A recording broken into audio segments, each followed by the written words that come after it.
Hamas और Israel के दरमियान जंगबंदी माहदा तय पा गया। गजा में जंगबंदी माहदे पर अमल दरामद शुरू, इमदादी सामान की तरसील का सिलसिला जोड़ दिया गया।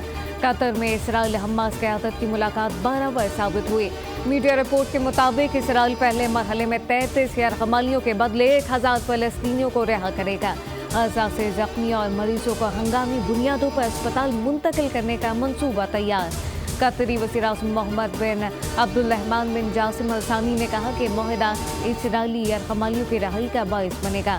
वाज़ेह किया, हम गजा में अपने भाइयों को तन्हा नहीं छोड़ेंगे। तवक्को है कि मुआहदा एतबार से नाफिजुल अमल होगा।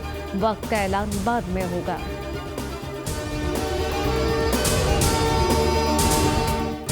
जिनकी आंखों से आंसू बहे हम ना भूलेंगे, ना माफ करेंगे। गजा में हमास और मुज़ाकराती कमेटी के सरबराह डॉक्टर खलील अल हया का जंग माहदे पर रद्द अमल, जंगबंदी माहदा फ़लस्तीनी अवाम की बेमिसाल कुर्बानियों का नतीजा करार। उन्होंने कहा कि एक नया दौर शुरू होगा।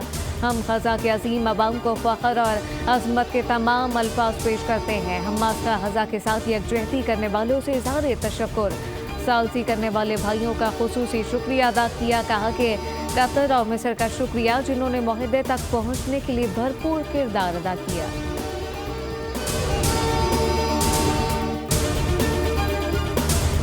इक़्तिदार की पुरअमन मुंतकली पर यकीन रखता हूँ। ट्रंप इंतजामिया की कामयाबी के लिए दुआ गो हूँ। मैंने जो बीज लगाए इनका असर दहाइयों तक महसूस किया जाएगा। अमेरिकी सदर जो बाइडन का अलविदाई खिताब, कहा कि हमें सोशल मीडिया को जवाबदेह बनाना पड़ेगा। टेक्नोलॉजी का इस्तेमाल इंसानों की बेहतरी के लिए होना चाहिए।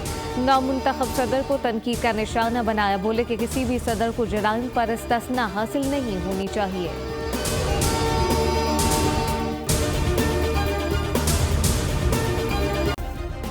सब्सक्राइब करें और बेल दबाएं ताकि कोई खबर रह न जाए।